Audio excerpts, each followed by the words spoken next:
With Nico Raskin, it was Russell Martin talking about basically how, in terms of his development, how he goes, he moves forward. It's getting him to do less. They want him charging about the field less. They don't want him getting out of position. They want him in the places in the pitch where he can be most impactful. I mean, I must say that battle for midfield, as much as Nico Raskin was, you would argue, Rangers Player of the Year last year, I've got a real, not a concern for him, but I just wonder how this is going, this midfield balance, because it's really competitive now. You get Tello Asgard in there, you've got obviously Raskin, Diamande, you've got Joe Rothwell as well. You've even got Lyle Cameron that can play in there. I mean, Barron. Many Rangers fans want to hear this, but Kieran Dowell has played a prominent part in pre-season so far. Where we were down speaking to Russell Martin last week, he name-checked Kieran Dowell has been one of the sort of leaders in the dressing room. So I'm just wondering if he's one of these guys that's going to get a second chance. But just in terms of asking, then how do you still see him? Do you still see him being the? I thought this podcast is directly marketed towards Rangers fans. You've had the new winger written off as the new Rabbi Matondo, and now you're telling us Kieran Dowell is going to be a leader in this team next season.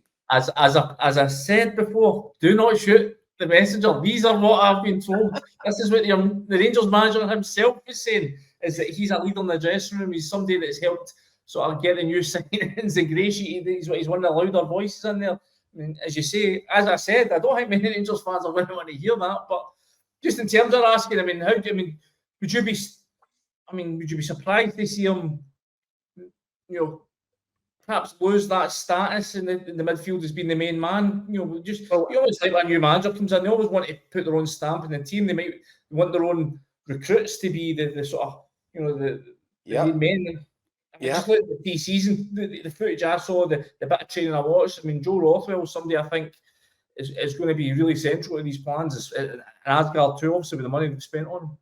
I would agree with you, and it is going to be fascinating. And what I found really interesting, Andy, was in the pre-season opener against Bruges, it was Connor Barron that wore the armband. Yeah. I felt that was indicative of what, I'm not entirely sure, but I would have fully expected Nico Raskin to lead the team out for that game.